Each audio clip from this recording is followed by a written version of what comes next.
Class 10th के सभी विद्यार्थियों, आज मैं आपको 26 फरवरी का एकदम ओरिजिनल पेपर बताऊंगा। बिल्कुल यही प्रश्न पत्र आपके परीक्षा हाल में देखने को मिलेगा। चलिए बिना किसी देरी के शुरू करते हैं। भारत में वन्य जीव सुरक्षा अधिनियम कब पारित हुआ? 1972 में। किस राज्य में बांस ड्रिप सिंचाई सामान्य? मेघालय। देश का सबसे पुराना कृत्रिम पत्तन कौन सा है? चेन्नई। 1804 की नागरिक संहिता को किस नाम से जाना जाता है? नेपोलियन संहिता। भारत में साइमन कमीशन का बहिष्कार किया गया, क्यों? क्योंकि कमीशन में कोई भी भारतीय सदस्य नहीं था। ग्रामीण स्थानीय सरकार को क्या कहा जाता है? नगर कमेटी कहा जाता है। यदि हम बात करें इधर की, तो यहाँ से अपन थोड़ा सा छोटा इसको कर देते हैं, ये हो जाएगा आपका, देख सकते हैं यहाँ से आगे, ठीक है। और रिक्त स्थान है आपका पहला कि विनिर्माण उद्योग सामान्यतः आर्थिक विकास की रीढ़ समझी जाती है। किसकी? आर्थिक विकास की। देश की पहली रेलगाड़ी मुंबई और थाने के मध्य चलाई गई थी। मार्च 1919 में बंबई में एक खिलाफत समिति का गठन किया गया। इंग्लैंड के कपड़ा व्यवसायी स्टेपल्स से ऊन खरीदते थे। किससे? स्टेपल्स से। अलोकतांत्रिक सरकारों में क्या नहीं होती? अलोकतांत्रिक सरकारों में नहीं होती पारदर्शिता। तमिलनाडु के ग्रामीण क्षेत्रों के 90% लोग राशन की दुकान का उपयोग करते हैं। आगे बढ़ते हैं और हमारे इंग्लिश मीडियम वाले बच्चे बढ़िया से यहाँ से कंप्लीट करेंगे ये। इसके बाद में है प्रथम विश्व युद्ध। प्रथम विश्व युद्ध का जाएगा 1914 से 1918। सूती कपड़ा मिल। रिचर्ड आर्कराइड। बेल्जियम की जो भाषा है डच एवं फ्रेंच। महिला साक्षरता दर 54%। सरकार का बेहतर रूप लोकतांत्रिक। 2011 की भारत की साक्षरता दर 73%। चलिए इसके बाद में यहाँ से है ये, बढ़िया से इसको कंप्लीट करना है आपको, ठीक है भैया। इसके बाद में आगे बढ़ते हैं। और सीमांत सड़क संगठन कब बनाया गया था? 1960 में। रोलेट एक्ट अधिनियम कब लागू हुआ? अप्रैल 1919 में। कार्यपालिका और विधायिका द्वारा बनाने कानूनों पर अंकुश कौन रखता है? न्यायपालिका। जीडीपी में सबसे अधिक योगदान किसका है? तृतीय क्षेत्र का है। बैंक जो है जमा राशि के एक बड़े भाग को किसके लिए इस्तेमाल करती है? ऋण देने के लिए। भारत में लघु उद्योग में कितने लोग श्रमिक नियोजित है? 2 करोड़। यहाँ से आगे की बात करें अपन, तो यहाँ से देख सकते हैं ये आपका हो जाएगा सत्य असत्य है। पहला सत्य रहेगा, दूसरा असत्य, तीसरा गलत, चौथा सत्य, पांचवा और छठा बिल्कुल आपका गलत रहने वाला है। चलिए आगे बढ़ते हैं और बढ़िया से समझते हैं। जहां पर क्वेश्चन नंबर 6 देख लीजिए, भारत में पाई जाने वाली मिट्टियों के नाम। अब इसके बाद में इसका सॉल्यूशन देखेंगे। पहले हमने ना पहले पेपर का स्क्रीनशॉट मैं आपको दे दूं ताकि आपको पता चले कि कौन कौन से क्वेश्चन हैं जो 100% आने वाले हैं। यहां से देख सकते हैं ना, क्वेश्चन नंबर 10 है ये, क्वेश्चन 11 है, 12, 13, 14, ये क्वेश्चन नंबर आपका 15, 16,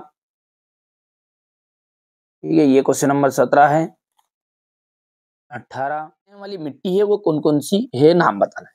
देखिए जलोढ़ मिट्टी है, काली मिट्टी है जिसे अपन रेगर मिट्टी की भी नाम से जानते हैं, कपास युक्त मृदा मिट्टी भी कहते हैं, है ना, और लाल मिट्टी, लेटेराइट, पर्वतीय और मरुस्थलीय मिट्टी। इतना करना है, हो गया।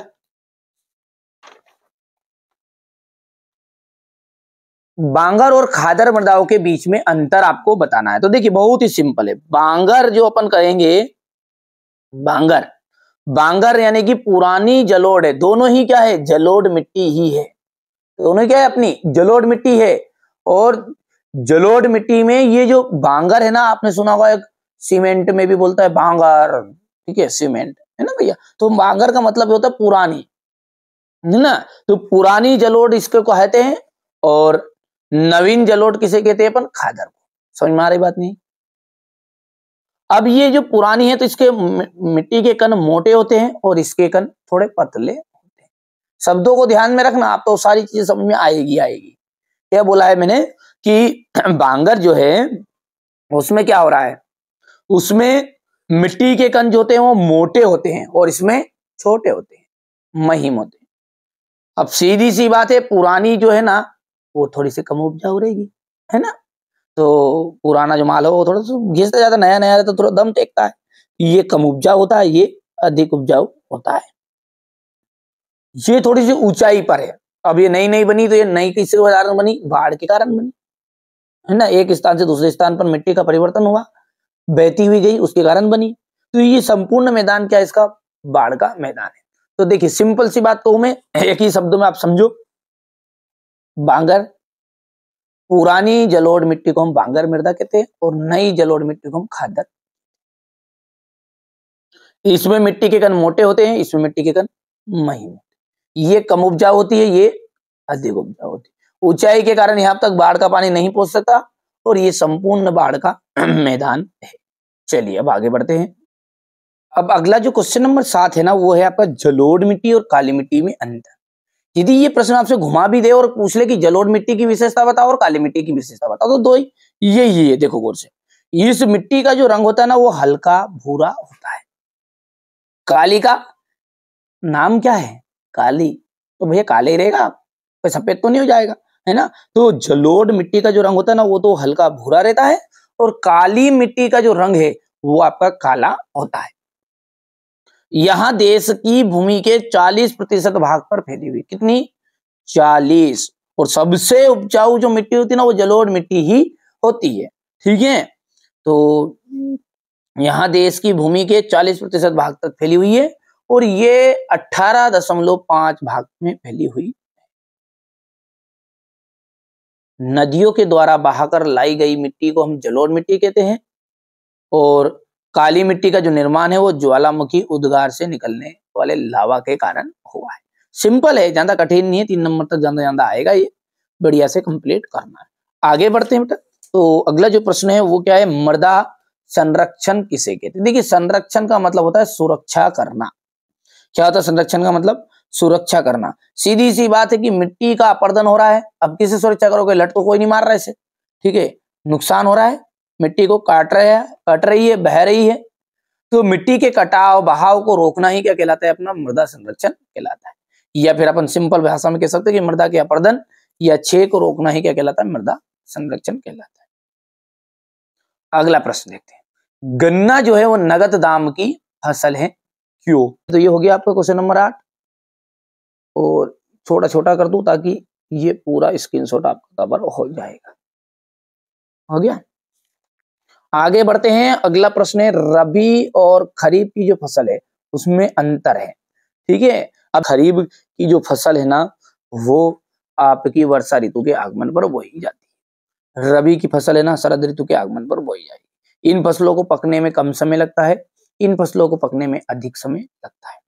इन फसलों का जो उत्पादन है कम है तो उत्पादन भी कम होगा और जब अधिक समय है तो उत्पादन भी अधिक होगा प्रति हेक्टेयर के हिसाब से।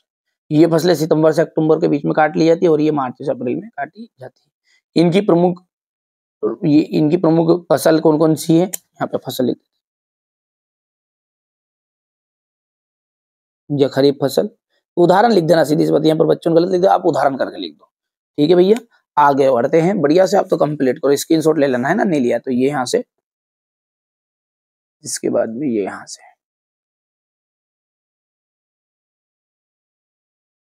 ठीक है। आगे बढ़ते हैं। अब अगला क्या है? विनिर्माण उद्योग क्या है, ठीक है। देखो ये जो आप कागज देख रहे हो, सीधी सी बात, ये कागज किससे बना है आप खुद बताओ। यहाँ पे लिखा है कागज बना है बांस से। जो अपन शक्कर का यूज करते हैं चीनी, वो किससे बनती होती है? अपनी गन्ने से बनती होती है। तो हम बात करें कि जो गन्ना था, ठीक है, ये इस गन्ने को इन्होंने मूल्यवान उत्पाद में परिवर्तित कर दिया और छोटे से 1 किलो गन्ने से बहुत सारी चीनी बनाई जा सकती है ना। ठीक है, थोड़ा सा उल्टा बोल दिया मैंने। जो तो गन्ना होता है ना मतलब कम भाव का होता है, चीनी होती है ज्यादा भाव की होती है, ठीक है। तो जो गन्ना होता है 1 कुंटल गन्ने की यदि बात करें अपन तो 13 किलो से चीनी बनती है। अब ये रेट में यदि आप देखोगे ना तो वो गन्ने से ज्यादा रेट की हो गई, ठीक है। 13 किलो तो चीनी बन गई, 30 किलो उससे खोई बनती है और 5 लीटर सीरा बनता है और कुल मिलाकर हम यदि मोटे मोटे तौर पे जोड़े ना तो 1000 रुपए का माल उससे बनता है, ठीक है। तो ये आपको ध्यान में रखना है। ये बोल रहा है कि कच्चे पदार्थ से को मूल्यवान उत्पाद में परिवर्तित करके अधिक मात्रा में वस्तुओं का निर्माण करते हैं, उत्पादन करते हैं, तो उसे अपन कहते हैं विनिर्माण। सीधी सी बात है कि बांस था उससे कागज बना लिया है, गन्ने से चीनी बना ली है, ठीक है, और कोई सा दूसरा स्थान जो भी कोई दूसरी चीज है ना, उन सबसे जो दूसरी वस्तुएं बनाती है प्रोडक्ट, जैसे अपने चिप्स से, आलू से अपन ने चिप्स बना ली, ये भी क्या है, विनिर्माण उद्योग के अंतर्गत आएगा। आलू कम रेट का, चिप्स को ऊपर जोड़ोगे तो ज्यादा भाव हो जाएगी। चलिए आगे बढ़ते हैं। स्पष्ट कीजिए कि कृषि और उद्योग किस प्रकार साथ साथ बढ़े। बहुत इंपॉर्टेंट और सिंपल है, भी आएगा, छोटा कर दूं, एक ही स्क्रीनशॉट में आपका आ जाएगा। यहां से हो गया इतना। चलिए आगे बढ़ते हैं और अगला देखते हैं। सीमा सड़क संगठन की स्थापना कब की गई? चलिए इसको थोड़ा समझते हैं। तो देखिए इस तरह की होती है आपकी सीमा सड़क, ये है ना, यहां से देख लीजिए जो बॉर्डर पर होती है, तो ये बॉर्डर वाली जो सड़कें होती है ये सीमा सड़क होती है, और इनकी देखरेख के लिए 7 मई 1960 को 7 मई 1960 को आपको सीमा सड़क संगठन की स्थापना की गई थी, ठीक है, ताकि उत्तरी तथा पूर्वोत्तर क्षेत्र की जो सीमावर्ती इलाके हैं इनमें परिवहन का कार्य समन्वित कर सके, तीव्र विकास कर सके तथा आर्थिक विकास को तेज किया जा सके। ठीक है भैया, इसको कर सकते हैं आप कंप्लीट बढ़िया से, और तथा प्रतिरक्षा संबंधी व्यवस्था को मजबूत बनाया जा सके। तो आप बोल सकते हैं सीधी सी बात है कि सीमा सड़क की स्थापना वर्ष 1960 में की गई थी। यदि कोई तारीख भी पूछ ले तो 7 मई 1960 थी, ताकि उत्तरी तथा पूर्वोत्तर क्षेत्र के सीमावर्ती इलाकों में परिवहन का कार्य समन्वित कर सके, तीव्र विकास कर सके, इस तरीके से लिख देना वाले पॉइंट में भी किया जा सके, ठीक है, आर्थिक विकास को तेज किया जा सके और प्रतिरक्षा संबंधी व्यवस्था को मजबूत बनाया जा सके। चलिए अब बात करते हैं आगे के क्वेश्चन की। तो ये देखिए देश के प्रमुख संचार साधन बताइए, तो दूरदर्शन, रेडियो, समाचार पत्र समूह, प्रेस, सिनेमा आदि, ये हो जाएगा आपका। डिजिटल भारत क्या है? देखिए डिजिटल इंडिया जो है ना वो क्या है आपका, एक तरह का भारत, डिजिटल भारत जो है ज्ञान आधारित परिवर्तन करने का एक विशाल कार्यक्रम, एक तरह का कार्यक्रम है।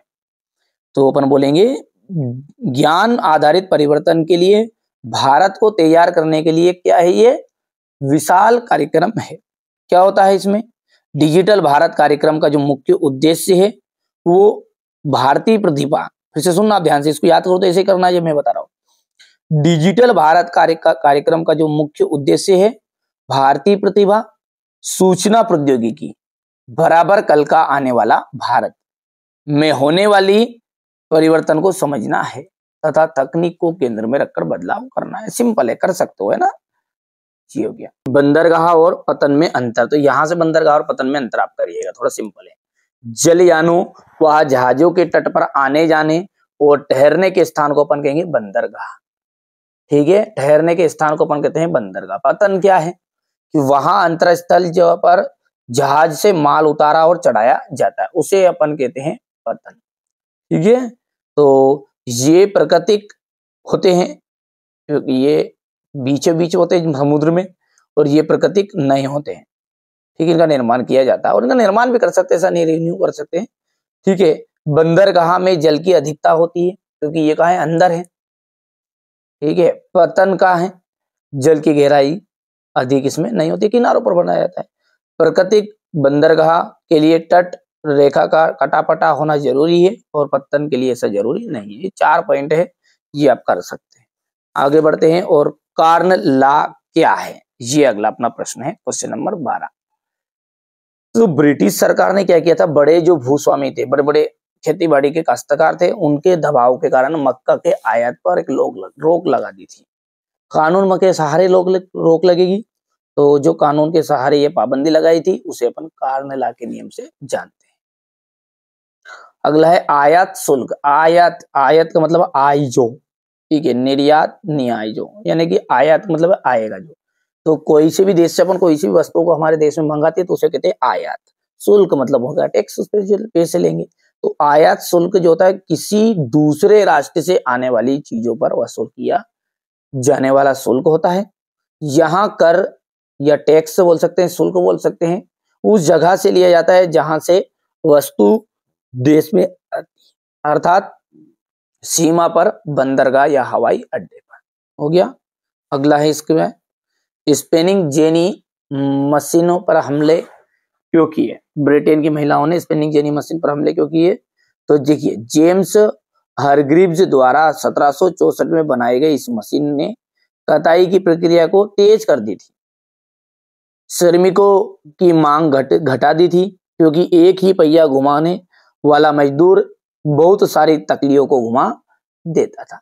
मतलब कई धागे बन जाते थे ये, ठीक है। बहुत सारे मजदूरों का काम एक ही मशीन कर रही थी।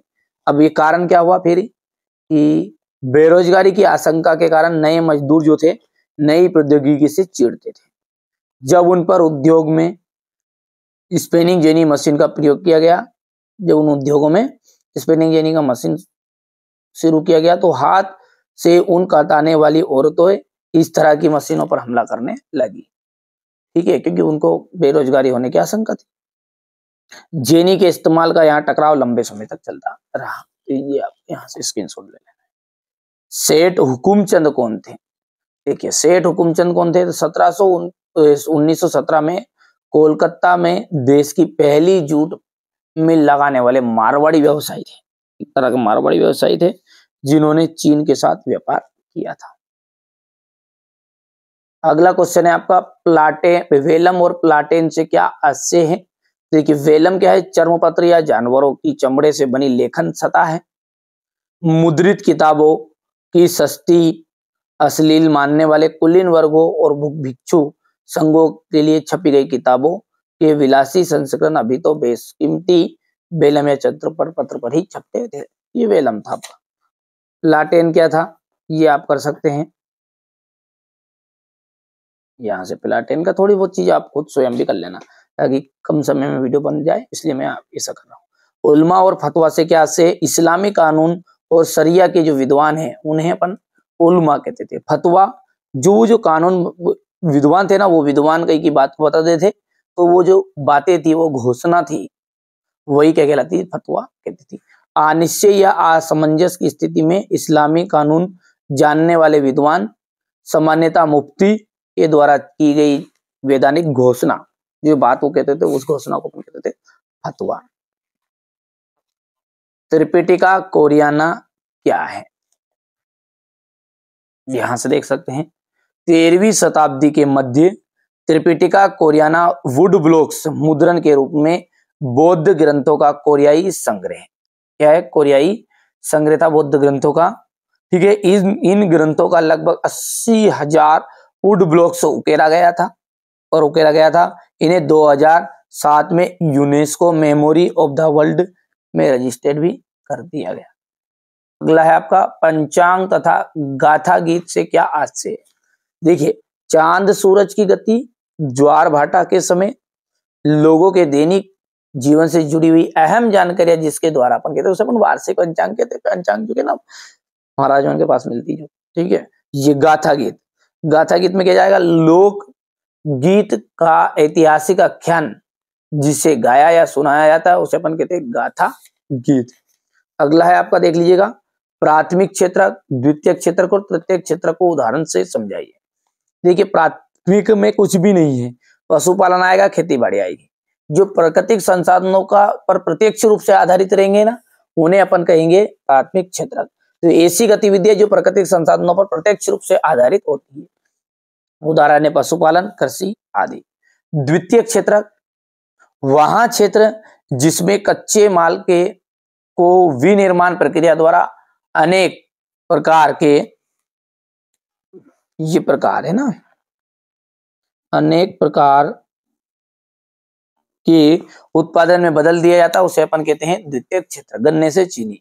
तृतीय के अंतर्गत क्या आएगा आपका कि ऐसे इस क्षेत्र की गतिविधियां प्राथमिक क्षेत्र एवं द्वितीय क्षेत्र से भिन्न होती है। ये भौतिक वस्तुओं का उत्पादन नहीं करती, बल्कि ठीक है लोगों, सरकार या उद्योगों के लिए सेवाएं क्या जाएगी यहाँ पे? सेवा ये प्रदान करती है। उदाहरण के लिए डॉक्टर हो गया, संचार हो गया, बैंक, शिक्षा आदि। तो ये आपका प्रश्न सोल्व हो चुका है प्राथमिक क्षेत्र यहाँ से। ठीक है, ये द्वितीयक क्षेत्रक हो गया और ये तृतीयक क्षेत्रक हो जाएगा। चलिए इसके बाद में इसका अथवा है अधोसंरचना या ज्ञान आधारित समाज समझाइए। दो प्रश्न है, दो प्रश्न अलग अलग पूछ सकता है आपसे दो नंबर में कि अधोसंरचना किसे कहते हैं, ठीक है, ज्ञान आधारित समाज से आप क्या समझते हैं। देखिए, वे सुविधाएं एवं क्रियाएं जो उत्पादन के कार्यों में सहायक होती है। वे सुविधाएं या क्रियाएं जो उत्पादन के कार्यों में क्या होगी, सहायक होगी, उन्हें हम कहेंगे अधोसंरचना। जैसे ऊर्जा हो गई है, शिक्षा हो गई, ये सब किसमें आएगी, बांध है, ये आपकी अधोसंरचना में आएगी। दूसरा है ज्ञान आधारित समाज, तो वहां समाज जिसमें सभी क्रियाएं किस पर उपलब्ध हो, ज्ञान के आधार पर उपलब्ध हो। दूरसंचार तकनीक के विस्तार से ज्ञान आधारित समाज की धारणा का विकास हुआ है। सिंपल सिंपल ये छोटे छोटे प्रश्न आप याद कर सकते हो। वैश्वीकरण क्या है, किन उद्योगों पर वैश्वीकरण का बुरा प्रभाव पड़ा। तो दो प्रश्नों को मिलकर एक प्रश्न है, ये अलग अलग आएगा एग्जाम में आएगा। तो वैश्वीकरण से आप क्या समझते हैं और किन उद्योगों पर वैश्वीकरण का बुरा प्रभाव पड़ा है। देखिए सबसे पहले वैश्वीकरण देखते हैं।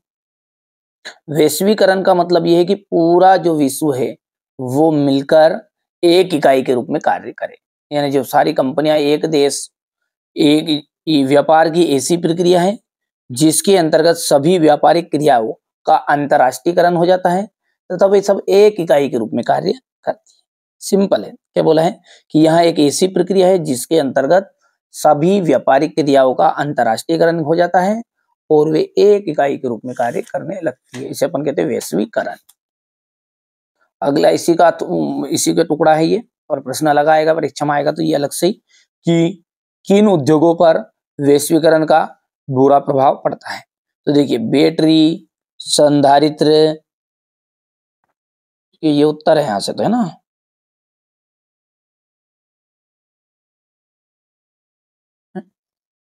प्रश्न क्या है वो प्रश्न उधर हो गया कि बैटरी ये यहाँ से भी लिखना आप इतना भी पूरा। बैटरी, संधारित्र, खिलौने, टायरों, डेयरी उत्पाद एवं खाद्य तेल के उद्योग ऐसे उदाहरण हैं जहां प्रतिस्पर्धा के कारण छोटे विनिर्माण पर कड़ी मार पड़ी है। कई इकाइयां तो बंद हो गई है और जिसके चलते अनेक श्रमिक बेरोजगार हो गए हैं। ये आपका श्रमिक मजदूर क्या हो गए हैं, बेरोजगार हो गए हैं।